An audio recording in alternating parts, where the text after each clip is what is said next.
नमस्कार, स्वागत है आप सभी का हमारे यूट्यूब चैनल संस्कृत सरस्वती पर। मैं रामकुमार शास्त्री आप सभी संस्कृत प्रेमी अनुरागियों का हार्दिक स्वागत और अभिनंदन करता हूं। प्यारे साथियों, हम जो कुछ भी यूट्यूब चैनल के माध्यम से पढ़ रहे हैं, बार बार आप कहते हैं कि हमें इसके नोट्स वगैरह चाहिए, ऑनलाइन व्याख्या चाहिए, टेस्ट सीरीज चाहिए।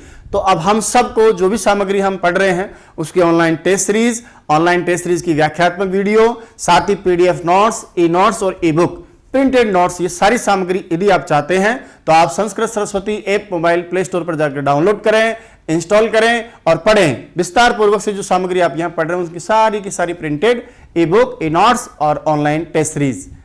आज का वीडियो हम देखते हैं। वीडियो के अंत में आप मुझे जरूर बताइएगा आज का वीडियो कैसा लगा। कमेंट्स बॉक्स में आप कमेंट्स करके जो लिखते हैं उससे मुझे और ऊर्जा मिलेगी और बेहतर हम आगे सीखते रहेंगे। बहुत बहुत धन्यवाद। चलिए क्लास प्रारंभ करते हैं। शुक्लां ब्रह्म विचारि सारि परिमां आद्यां जगद्व्यापिनीं वीणा पुस्तकधारिणीं अभयदां जाड्यान्धकारपहां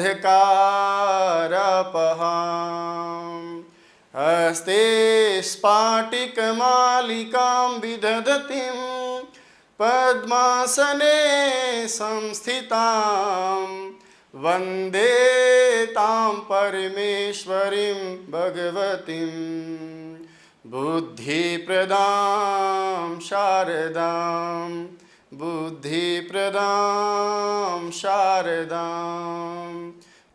अब दूसरा देखिए, संधि का जो कार्य है उसमें क्या करने वाले। इसी संधि के प्रसंग में, उत्तु संधि के प्रसंग में हमारा नियम नंबर 2 है, जिसका नाम सूत्र के साथ हम पढ़ रहे थे हासीचा। सूत्र का नाम क्या है? हासीचा। नियम क्या कहता है सुनिएगा। नियम कहता है पहले के समान ही चलेगा, ये भी आपका, बस थोड़ा सा फर्क है। पहले तो आपने क्या सीखा है, यहाँ वापस एक बार याद कर लेता हूँ मैं। पहले तो आपने ये सीखा कि आगे भी क्या था ए और पीछे भी क्या था ए, तब जाकर के आपने विसर्ग को क्या बनाया है? उ बनाया। ये स है तो उसको उ बनाया है। इस बार याद रखिएगा, उ बनाने के लिए विसर्ग से पहले अ तो होना ही होना चाहिए। यदि विसर्ग से पहले अ ही ना होना तो 100% फिर आप उत्तु की तो नाम ही भूल जाइए, पॉसिबल ही नहीं है कि उ हो जाएगा। और विसर्ग के बाद में अश प्रत्याहार के वो सारे अक्षर हो सकते हैं, तीसरा, चौथा, पांचवा वर्ण या ह, य, वर, ल, ये वर्ण हो सकते हैं। अब मैंने कहा सब स्वर को हटा दिया मैंने, क्योंकि स्वर में से तो एक ले लिया मैंने, आगे अ पीछे कौन, तो स्वरों में से केवल एक स्वर लिया मैंने, किसको? एक अ को। तो एक स्थिति तो पहले हो गई थी अ, तो भी आपने क्या बनाया था? ओ। अब मान लीजिए आगे तो अ मिलेगा ही मिलेगा। इसका मतलब यह है कि उत्तु संधि के कार्य में उ बनाने के लिए प्लस से पहले या विसर्ग से पहले तो उ होना ही होना चाहिए। विसर्ग से पहले अ नहीं है तो फिर उ की तो कल्पना ही छोड़ दीजिए आप। चलो साहब, यहाँ पर भी अब यहाँ हो गया अहस, और हस एक प्रत्याहार है, इससे भी आप याद कर सकते हैं आप। हय वरट, देखो हस प्रत्याहार चलेगा, हय वरट लण यमगणनम झबया घड़दस जबगड़दस। तो ए के बाद हस हो तो भी उ बनाओ और ए के बाद ए हो तो भी उ बनाओ। लीजिए साहब, आपने कहा ए के बाद विसर्ग 3, 4, 5 है वर्ल वर्ण हो तो इसके स्थान पर क्या हो जाता है? उ। अब आगे बताओ क्या बचा हुआ है? ए। क्या बना लिया आपने? उ। और उसके बाद में आपके वो सारे के सारे जो अक्षर हैं कौन से प्रत्याहार में आने वाले? हस प्रत्याहार में आने वाले, यानी ऐसा का ऐसा। याद आया? ए और उ है, दोनों के स्थान पर बताओ क्या हो जाएगा? ओ। और पीछे कौन से वर्ण है? हर्ष। स्वर कोई है नहीं। पहले तो कौन होता था? अ होता था, मार देते थे उसको पूर्व संधि में, पर पहले के समान यहाँ पूर्व संधि का कार्य नहीं होगा, ध्यान रहे। यहाँ केवल एक तो आप करेंगे कौन सा कार्य? उत्तु का कार्य, और उत्तु के बाद में अ और उ मिलकर के क्या हो गया? केवल गुण का कार्य। पहले पूर्वरूप होता था, कब होता था? जब आगे ओ और पीछे रस्व अ होता था। अब तो व्यंजन है, ये थोड़ी मरेगा इससे। इस प्रकार से यहाँ जो स्थिति बनेगी वहाँ अवग्रह का चिन्ह हट जाएगा, केवल आगे वाले अह की जगह ओ अह ओ बनता जाएगा। बस आओ साहब उदाहरणों से सीखते हैं। वही सेम बात यहाँ रहेगी कि संधि करते समय, यहाँ पर भी जब संधि का कार्य करेंगे तो संधि करते समय विसर्ग के अलावा जो स का रूप होगा उसको हम स्वीकार करते हैं। यानी मनः दिया हो और मनस दिया हो तो फिर वहाँ पर सकारांत जो शब्द है उसको मान्यता मिलेगी। ऐसे आइए सब, जैसे पहले वाला उदाहरण था शिवः अर्च्यः, उसी के जैसा ग्रंथकार ने उदाहरण दिया है शिवस् प्रक्रिया स्टार्ट करने के लिए, सीखने के लिए व्यावहारिक क्या करेंगे हम, शिवः और वंद्य है। वंद धातु से आता है, वंदनीय है। शिव क्या है, अर्चनीय है, वंदनीय, एक ही बात है। पहले शिवः अर्चे में आगे पीछे अ होता था, चेक करो विसर्ग से पहले क्या है, अ। उत्व हो सकता है, बशर्ते या तो पीछे अ हो या फिर तीसरा चौथा पांचवा या है वर्ल वर्ण हो, मिला के व चलेगा कि दौड़ेगा। अब आप क्या करेंगे, शिवः विसर्ग के स्थान पर उ और उसके बाद में क्या है, वंद्यः। अब मुझे बताइए कि यहाँ अ और उ मिलके क्या हो जाएगा, ओ, और ये आपका बन गया शिवो, और आगे क्या लिखा है, वंद्यः। ये लीजिए साहब, क्या बन गया, शिवो वंद्यः, शिव वंदनीय है। कुछ लोग तर्क देते हैं कि साहब अंतिम जो संधि होती है ना, वही संधि मान्य होती है। जैसे अंतिम संधि यहाँ क्या है, गुण संधि, तो क्या बताओ फिर यहाँ सब जगह हम गुण संधि के उदाहरण मान लेंगे क्या? बोले यहाँ तो नहीं मानेंगे हम गुण संधि। जब यहाँ गुण संधि के उदाहरण आप नहीं मानते हो तो शिवो और अच्छे में पूर्व रूप कैसे मान सकते हो? तो प्रमुखतया जिस संधि का निर्देश जहाँ किया जाता है, जिस संधि की प्रधानता होती है, जो विशेष कार्य संधि के द्वारा दिखाया जाता है, वो संधि कार्य हम मानते हैं। जैसे मान लीजिए रामा बबुआ, कौन हुए, बहुत समय पहले राम हुए, लिट लकार में हुए का मीनिंग होता है बबुआ। अब संधि विच्छेद ओरिजिनल जो हमारा होगा वो क्या होगा, रामस, ऐसे चलाएंगे हम। प्रक्रिया यहाँ से कि रामः, वही विसर्ग के स्थान पर हम क्या सीख रहे हैं, उ, आगे क्या है, बबुआ, और उसके बाद में लीजिए साहब राम और उ मिलके क्या हो गया, रामो, गुण संधि में, और इसके बाद में ये आपका बन गया बबुआ।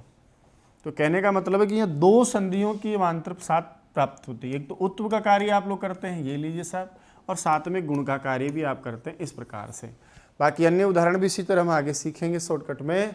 क्या फर्क दिखा आपको कि वह की जगह या अह की जगह क्या हो जाएगा, ओ। शिवः से शिवो, रामः से रामो, कह से को, सह से सो, नृपः से नृपो, वैसा का वैसा। और अब की बार आपको पीछे अस्वर नहीं मिलेगा, बल्कि कोई हस प्रत्याहार का अक्षर मिलेगा। जैसे पहले आपने क्या लिखा था, नृपः आहसत, नृपः अगच्छत। अब की बार मैंने कहा कि नृप बोलता है, ये देखिए नृपाह। अच्छा, संधि तो आप समझ गए होंगे मेरी बात को। आप विच्छेद करते समय हम स वाले स्वरूप को प्राथमिकता देंगे, जिसे नृपस को मान्यता देंगे। ये हमारा ओरिजिनल यहाँ शुद्ध माना जाएगा। प्रक्रिया हम यहाँ से स्टार्ट करते हैं, जैसे नृपाह वदति, क्या लिखा मैंने, नृपाह वदति। बताइए विसर्ग के स्थान पर होगा उ, और प और उ मिलकर के क्या हो जाएगा, पो, और आगे आपका शब्द बन जाएगा वदति, नृपो वदति। रामः गच्छति, कौन जाता है, राम जाता है। लीजिए रामः गच्छति, तो रामः के स्थान पर क्या हो जाएगा, रामो, आगे गच्छति। देख लीजिएगा, तीसरा चौथा पांचवा तो भी चलेगा, है वर्ल हो तो भी चलेगा। तीसरा अक्षर है ना, दौड़ेगा। बालः हंसति, बालक क्या करता है बेटा, बेटा हंसता है। देखो मास्टर जी संधि पढ़ा रहे हैं भाई, बालः की जगह बालो, और आगे हसति, बालो हसति।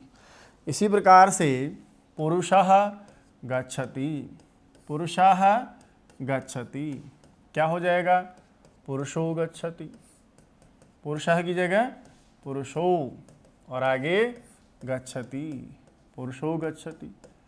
और देखिए कुछ आपके से उदाहरण लेते हैं सामान्य।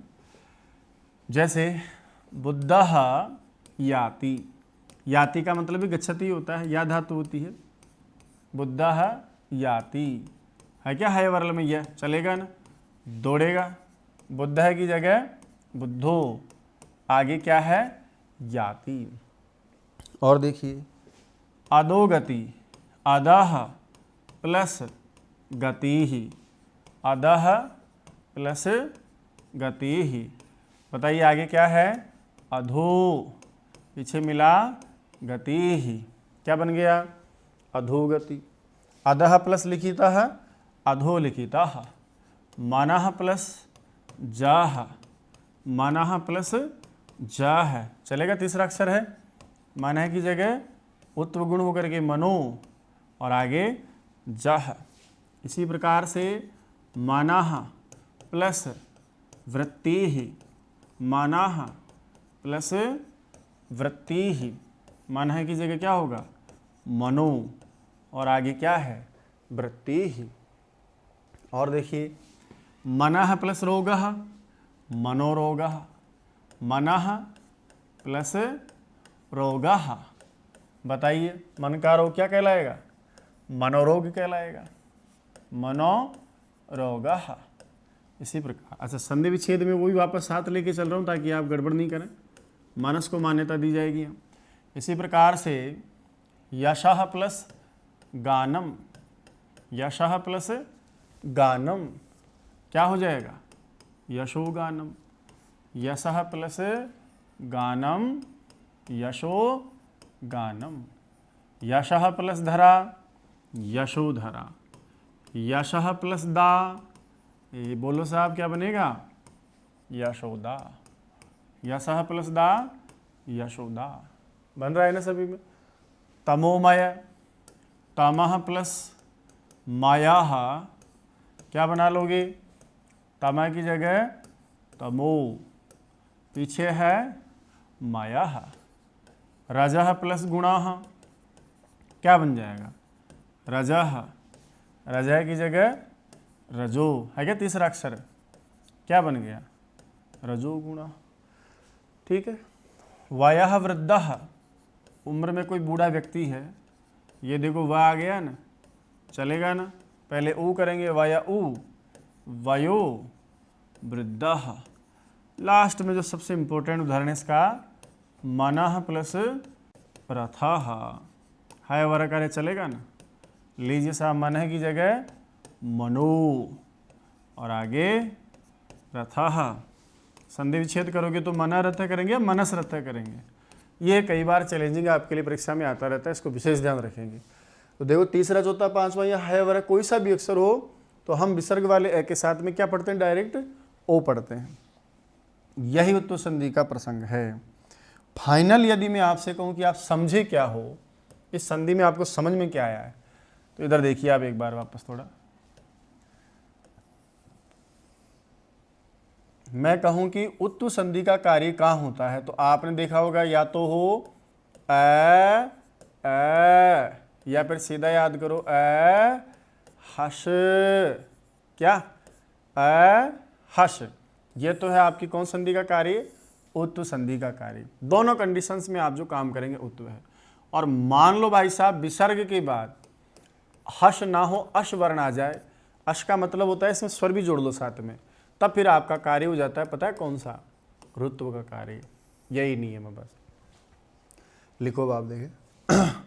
नियम नंबर 2 है हाशीचा, हाशीचा, हाशीचा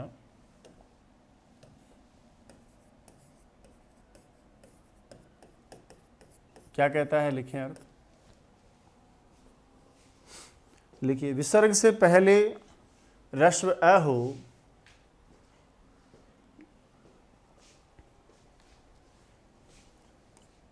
विसर्ग से पहले रस्व अ हो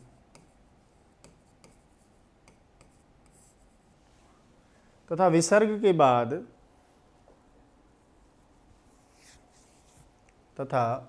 के बाद किसी भी वर्ग का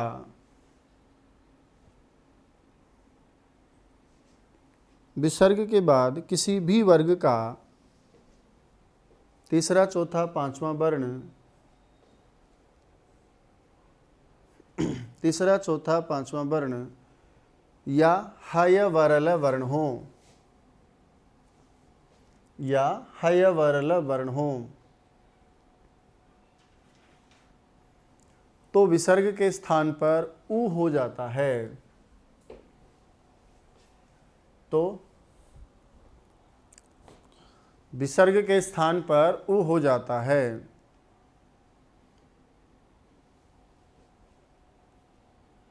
उ हो जाता है। लिखिए पूर्व ए और उ मिलकर, पूर्व ए और उ मिलकर गुण संधि में, गुण संधि में क्या हो जाते हैं? ओ हो जाते हैं, ओ हो जाते हैं। अब आगे पूर्व भी करते थे उस समय तो, क्योंकि पीछे रस्व अ होता था, अब नहीं कर सकते।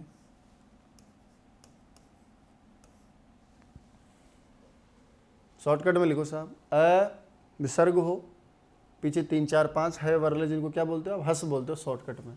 ये भी सीधा अहस अहस, ऐसे भी तो याद कर सकते हो ना भाई। कहाँ दिक्कत है बताओ।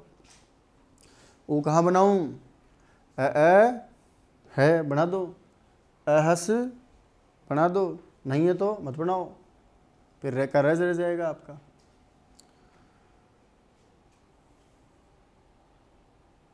पहले वाला अ और ओ मिलके क्या हो गया, ओ। हस प्रत्याहार का अक्षर आगे, गुण संधि और होती साथ में।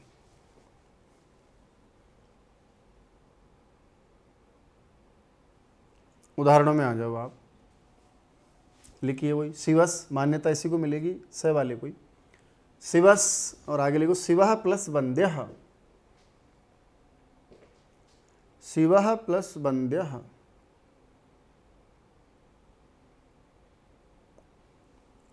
क्या बना आगे, शिव उ वन्द्यः,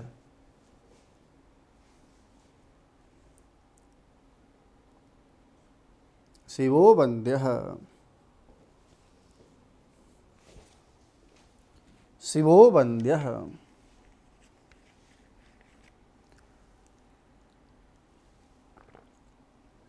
पहले उत्तु का काम हो रहा है, उसके बाद गुण का काम हो रहा है।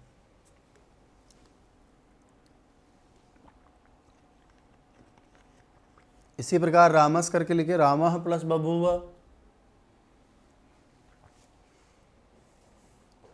रामस को मान्यता मिलेगी, रामः प्लस बभूव,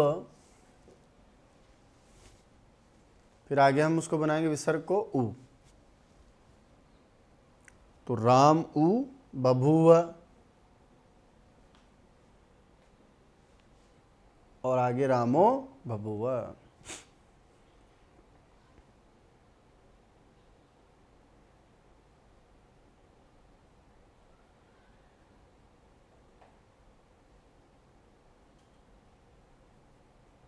रामो बभूव, राम हुए, राजा राम हुए, तो राम उ बभूव, और आगे क्या हो गया, राम उ की जगह रामो। तो क्या देख रहे हो आप, अह की जगह ओ हो गया, शिवः की जगह शिवो, रामः की जगह रामो, तो हम सीधा लिखेंगे। अब बीच की प्रक्रिया अपने आप ही समझ में आ रही है हमारे। लिखो जैसे नृपः वदति, तो नृपस रहेगा ना,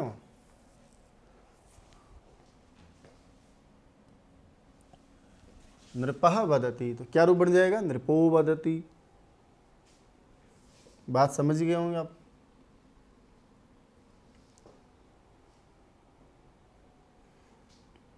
रामः गच्छति, रामो गच्छति,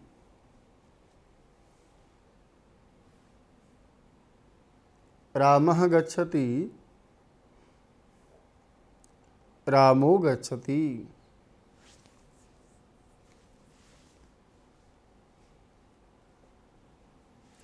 रामो गच्छति।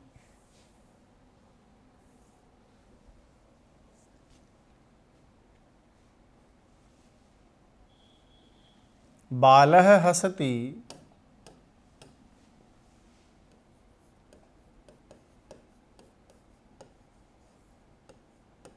बालो हसति,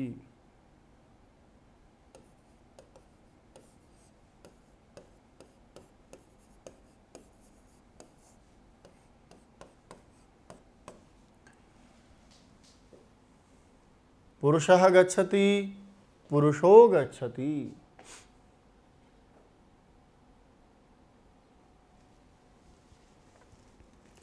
पुरुषः गच्छति, पुरुषो गच्छति।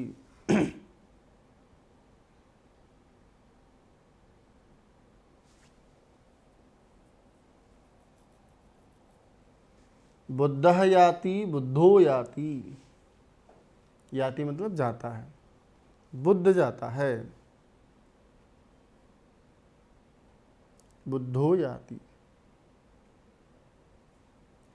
अधः गतिः, अधोगति,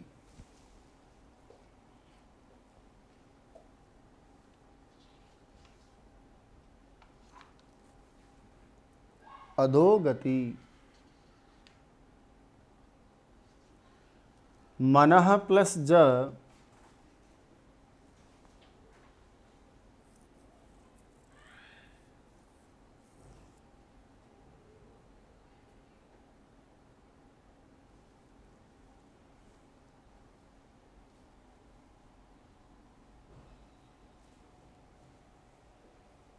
मनः प्लस वृत्ति मनोवृत्ति,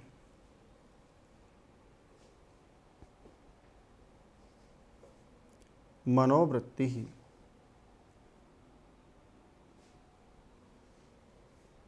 मनोवृत्ति,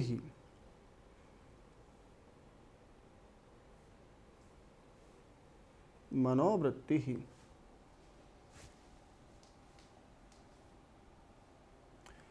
मनः प्लस रोगः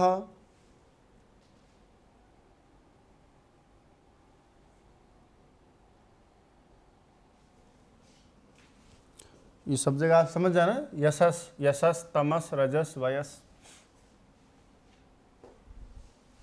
मनोरोगः यशः प्लस गानम यशो गानम,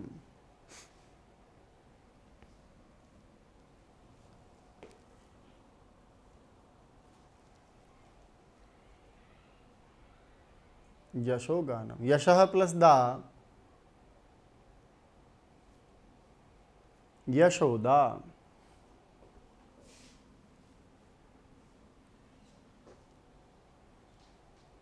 यशोदा। तमः प्लस मयः तमोमयः,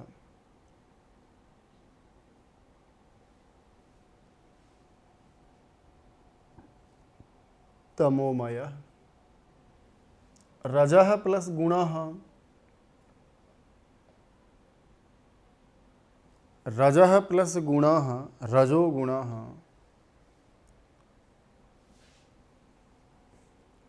रजो गुणः।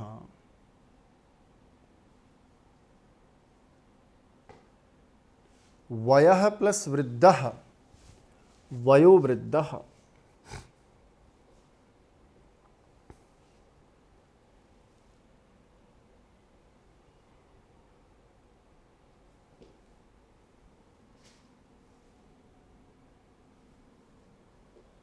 मनः प्लस रहता है, ये सबसे इंपॉर्टेंट उदाहरण है। इसमें मनस प्लस रहता है, करेंगे हम संधि विच्छेद।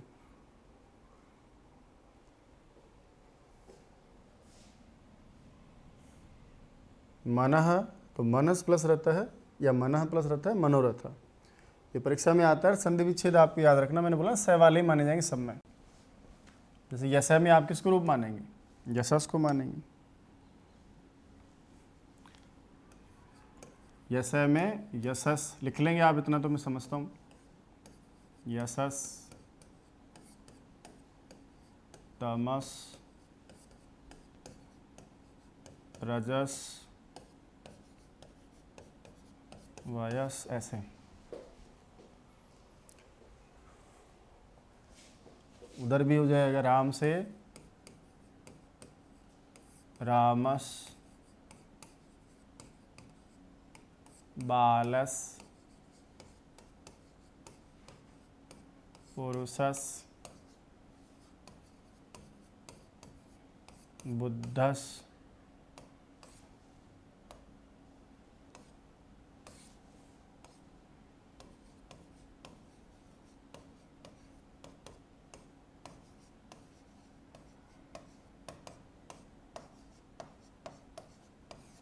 आगे देखिए बाबा, ये आप घर पे आराम से कर लीजिए, कोई दिक्कत नहीं। अब इसके साथ में दो शब्दों में विशेष संधि कार्य मैंने देखा है जो हिंदी के समान होता है, उनमें काम है ना।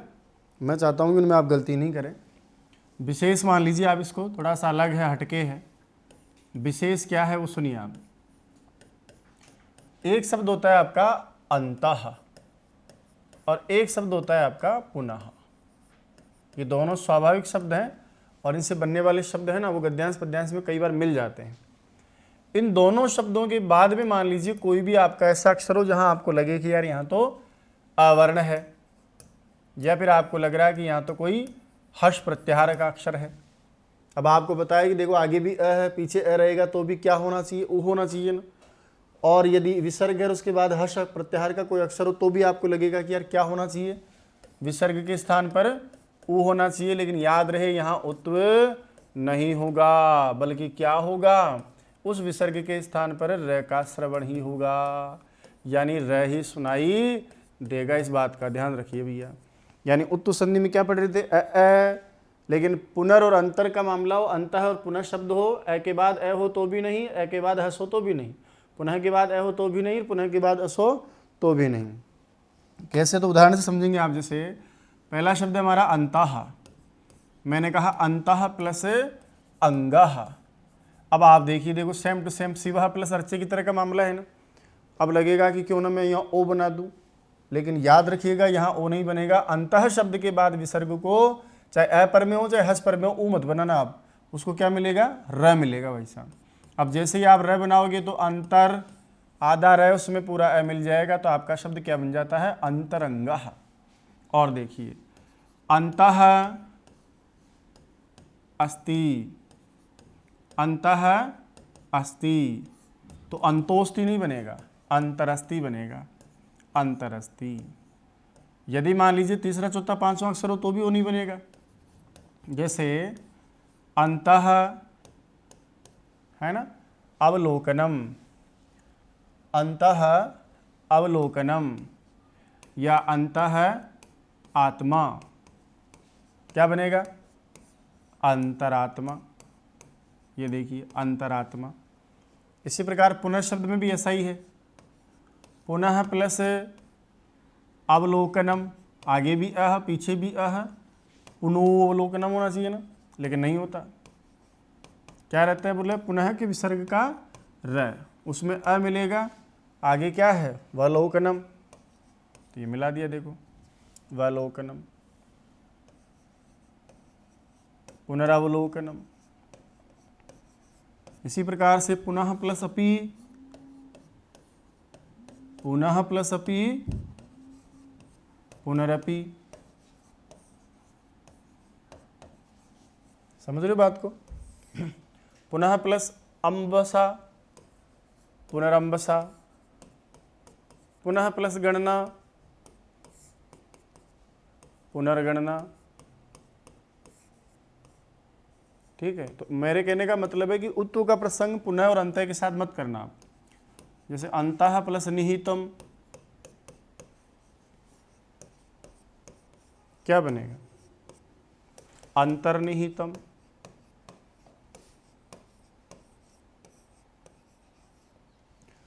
अंतर्निहितम।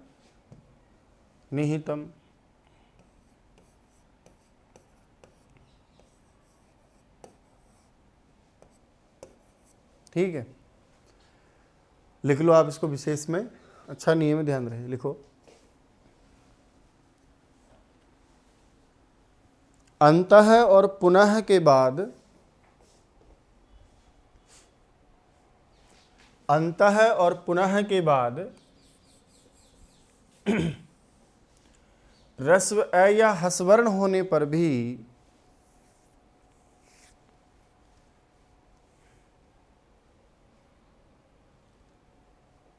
अंतः और पुनः के बाद रस्व अ या हस वर्ण होने पर भी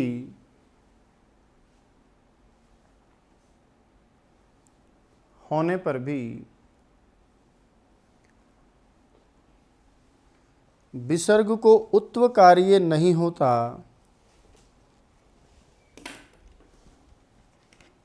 विसर्ग को उत्व कार्य नहीं होता,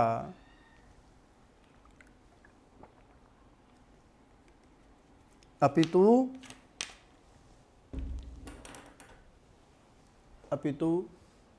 र हो जाता है, अपितु र हो जाता है। ठीक है, लिखो अंतः पुनः, आगे अ या ऑब्लिक करके लिखो हस,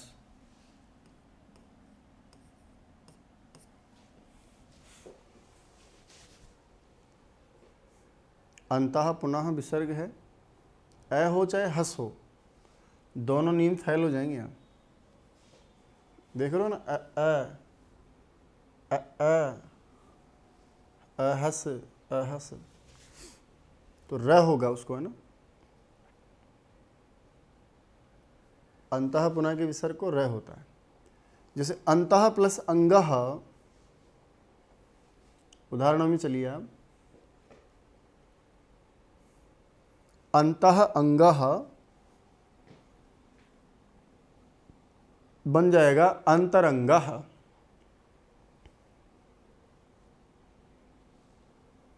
क्या बनेगा? अंतरंगः।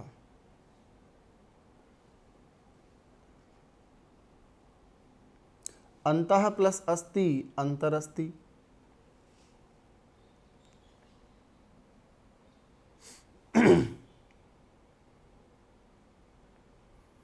अंतः प्लस अस्ति अंतरस्ति।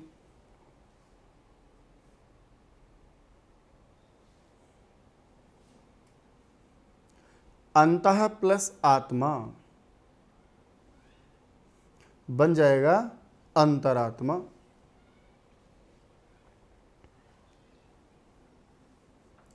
अंतर प्लस आत्मा अंतरात्मा।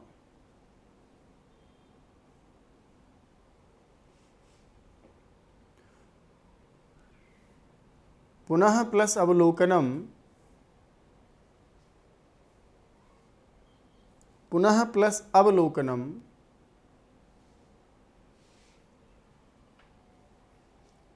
बन जाएगा पुनरावलोकनम। पुनरावलोकनम, दोबारा देखना, पुनः अपि पुनरपि, पुनः अपि। कई बार यहाँ आता है पुनरावलोकनम, गलत होता है वो। रा कैसे हो जाएगा भाई? रे में अ मिल रहा है तो रही होगा ना। पुनः अपि पुनरपि। पुनः गणना,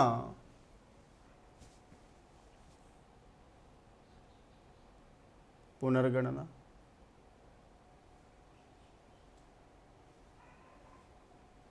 पुनः गणना,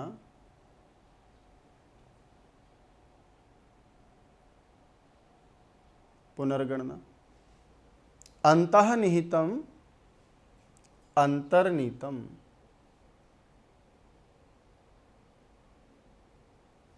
अंतःनिहितम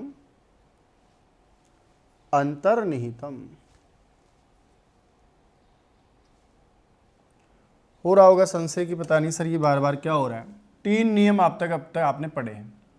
जो भी काम आपने किया उसमें कैसे कैसे काम किया। नंबर 1, विसर्ग के बाद मतलब आपको मिला मान लीजिए वर्ग का पहला, दूसरा और तीनों सय। बोर्ड पे ध्यान देंगे सभी, यही हुआ ना पहला। तो क्या किया भी आपने यहाँ पर? विसर्ग के स्थान पर यहाँ काम हुआ है आपका सय, और इस संधि का नाम ही बताइए क्या था? सत्व संधि। एक काम तो आपने ये किया है। और जो पहला, दूसरा और तीनों स हो ना, तो विसर्ग को सही होता है, वहाँ न तो उ होता है, न वहाँ र होता है, न कुछ और होता है। दूसरी जो कंडीशंस है ना, उसी में सारे काम होंगे आपके। अब यानी पहले, दूसरे और तीनों से के अलावा जो अक्षर हो बाद में, इन अक्षरों के परे रहने पर ही सारी माथापड़ी होती है। उत्व का होना, लोप होना, ये जो भी होता है ना सब इसी में। कैसे कि विसर्ग के बाद में आपको अलग अलग अक्षर मिले। मान लो उसमें भी 2 स्थितियां हैं। एक स्थिति है जिसमें ए, बताओ यहाँ क्या करोगे आप? अब विसर्ग के स्थान पर किसका श्रवण होगा? ऊ का। और ये संधि क्या है? उत्व। बोला ऐसा नहीं हो तो ए और हस। फिर बोला विसर्ग के स्थान पर फिर भी वही होता है। ये कौन संधि का प्रसंग है? उत्व का। तो 2 प्रसंग तो आपके उत्व के हो गए, ये वाला और ये वाला। बोला यदि मान लीजिए भाई साहब ऐसा नहीं हो तो, बोला हस से पहले अ ना हो विसर्ग से, तो याद रखिएगा फिर विसर्ग के अलावा कोई अ के अलावा कोई और स्वर मिल गया आपको, और उसके बाद में हस नहीं, पूरा का पूरा ही अस, यानी स्वर भी ले लिया और व्यंजन भी ले लिए। अस वर्ण हो तो फिर विसर्ग के स्थान पर न तो ऊ होगा और न स होगा। और जहाँ कुछ नहीं होता है ना, वहाँ पता क्या होता है? र हो जाता है। इस संधि का नाम होता है रुत्व संधि। दोबारा देखो, पहला दूसरा हुआ तो स बनाया, पहला दूसरा नहीं था तो इधर देखो आप र बनाया 3 4 5 में। लेकिन 3 4 5 में प्रॉब्लम क्या थी कि ए आ जाए तो ऊ बनाओ, ए हस आ जाए तो ऊ बनाओ, ए अस आ जाए तो फिर रह जाएगा। अब होता क्या है कि संधि क्रम से जो सबसे पहली वरीयता है उसमें ये सोचा जाता है कि यार स बनेगा क्या, देखे फिर हम सोचते हैं यार स तो पहले दूसरे बढ़ता है, तीनों से भी बढ़ता है, मान लो नहीं है, तो फिर ये सोचा जाता है कि ऊ होगा क्या, तो यार ऊ तो होता है ए हो तो और ए हस हो तो। जब उत्व भी नहीं होता है, एक छोटा सा अभी और हम पढ़ेंगे जो बाकी है, यार लोप होता है क्या, अब लोप भी कुछ कंडीशन में भी आपको पढ़ाऊंगा। और जब कुछ भी नहीं होता है ना, तब जाकर के विसर्ग के स्थान पर क्या दिखाई देगा आपको, र दिखाई देता है। ये क्रम रहता है सीखने का, जिसकी चर्चा हम अभी कर रहे हैं। तो कहने का मतलब है कि 4 संधियों का कार्यक्रम इस तरह से होता है, पहले सत्व को देखो, फिर उत्व को समझो, लोप को समझो, ऋत्व को समझो, ठीक है।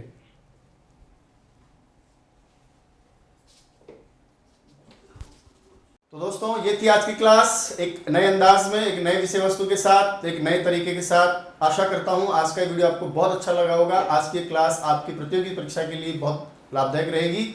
दोस्तों ये वीडियो कैसा लगा, वास्तविक आपका अनुभव कैसा रहा, ये कमेंट्स बॉक्स में आप मुझे कमेंट करके जरूर बताएंगे। आपके कमेंट्स को पढ़ करके मैं जवाब दूंगा, और भी हम बहुत सारी अच्छी अच्छी चीज़ें पढ़ते रहेंगे, सीखते रहेंगे। आपके कमेंट्स से मुझे जो ऊर्जा मिलती है, यकीन मानिएगा आने वाली क्लासें और भी जोरदार होंगी, आपके लिए जो वास्तव में फायदेमंद रहेंगी। रीट और सीटेट या कोई भी सीट परीक्षा होगी उसमें हम बहुत अच्छे प्राप्त करेंगे। बने रहिएगा चैनल के साथ। जय तो संस्कृतम, जय तो भारतम।